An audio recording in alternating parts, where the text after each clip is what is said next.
Hello, my name's Helen Mears. I'm the keeper of World Art at Brighton Museum and Art Gallery. One of the most significant collections at the museum is the James Henry Green collection, which is a body of photographic prints and textiles collected by James Henry Green, who was a colonial officer, recruiting officer for the Burma Rifles, based in northern Burma, now Myanmar, in the 1920s. The collection particularly well documents the Kachin minority, and the museum in the last few years has been learning more about the experiences of Kachin people since the time that Green was in Myanmar. Today I'm talking with Mun Ja, a member of the Kachin community. So welcome, Mun Ja. Can I ask you to introduce yourself, please? My name is Mun Ja. I was born in Myanmar. Currently, my parents are living in Malaysia. And what makes the Kachin different to other ethnic minorities in Myanmar? Some of them are living in China, in India, and other countries such as USA, European countries, and And Kachin people, unlike the Burman majority in Myanmar, are Christian, is that right? yes. And at the moment, or in recent years, Kachin people have been leaving Myanmar. Why is that? It's because of the fight between Burmese army and Kachin Independence Army. And what are the symptoms of that fighting? What are the experiences of Kachin people living in Myanmar? So Burmese army, they burn the villages, take away the properties, land of Kachin people. So, yeah. And Mun Ja, you and your family left Myanmar for Malaysia. Can you tell me what happened? Why did you leave Myanmar? Well, as I've mentioned, mainly because of the fight that was happened in Myanmar. So my parents decided to leave. So, Mun Ja, you were 10 years old when you escaped from Myanmar with your family and went to Malaysia. What was that journey like? What do you remember of it? I remember that my mom had to make sure that my brother didn't cry because he was just 10 months old.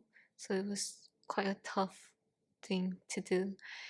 And we traveled at night by cars, and there were also other people in the car together with us.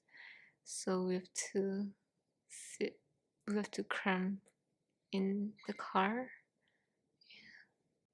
And so you were traveling illegally without passports or visas. What was it scary? Do you remember being frightened? How was your mother? How was she feeling? For my mom and me, I would say we don't even really feel that we are scared or anything, but we were worried that we just think of getting into Malaysia safely as fast as we can.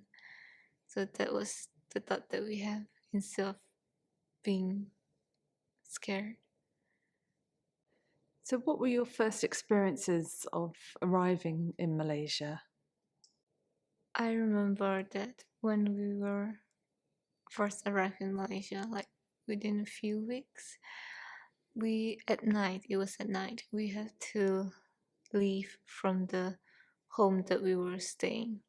It was because we heard the news of Malaysian police are checking houses and arresting people.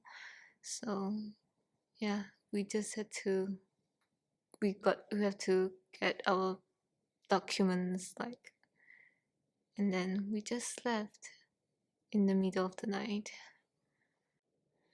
But you were in Malaysia as refugees seeking refuge from the Burmese army. Why weren't the Malaysian police giving you protection? I don't really know, but I think it's because we are refugees coming from Myanmar. So Yeah, I think they don't feel that they have to give protections to us. So, as I understand, in Malaysia's not ratified any of the conventions regarding protection of refugees, and that people seeking refuge are treated as illegal migrants. That was your experience. Yeah. And so, what does it mean to live as an illegal migrant in Malaysia? Well, we can't work legally, and the children can't attend government schools. And what was it like for you just walking around? You were in Kuala Lumpur, the capital city. What was it like for you walking around? Could you go and meet your friends? Could you go to cafes and hang out? For me, I would say it was a little bit better, but for others, they don't really dare to walk. Even if they have to walk on the street, they have to be on their guard. And yeah, because the police can differentiate people, local people, and people from other countries. And so, what happens if the police catch you and you're, in their eyes, an illegal migrant and you don't have the papers to show that you're a citizen? What might happen to you? Firstly, they would just arrest you and put you behind the bars. And if you have the money, then you can bribe them, I would say. Yeah, and they would release.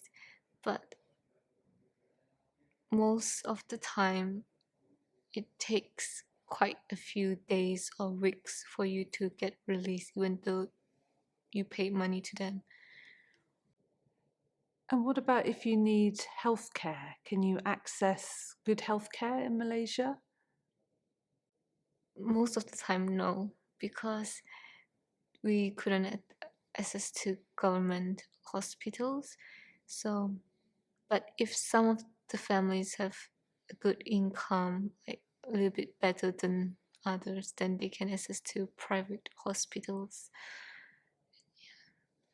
So, Munjai, you talk about the difficulties of life as a refugee in Malaysia. It's difficult to work, to study, to access healthcare. So, there's about 160,000 refugees and asylum seekers in Kuala Lumpur, in Malaysia. Um, why are they there when life is so difficult? It's because of the fight in Myanmar. So it's even though it's difficult to live in Malaysia, it's better than when you're in Myanmar.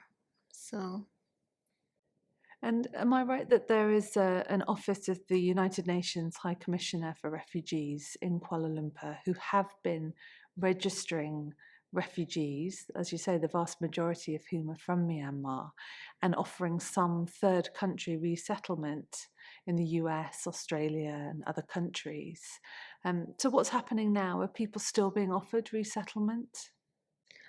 when I first arrived in Malaysia, there were a lot of people being resettled, but for the past few years, I would say not so much compared to before. So, given that resettlement places in third countries are drying up, for those Kachin people there are 3,000 still remaining in Malaysia. What prospects do they have for their future?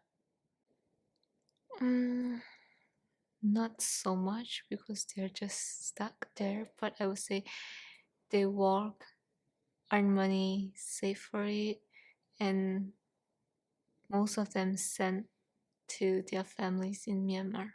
And is it possible to go back to Myanmar for Kachin people who are having a difficult time living in Malaysia? Can they go back?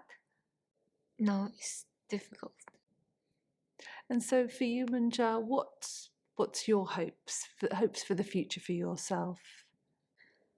Um, for myself, I would say I hope that I'll graduate from university and able to find a good work so I can support my family and hopefully I get to go back and contribute to my society.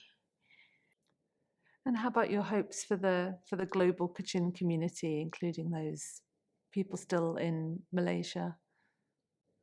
Um, I hope the same as for me, so that they can go back and help in the way they can. Thank you very much. Thank you.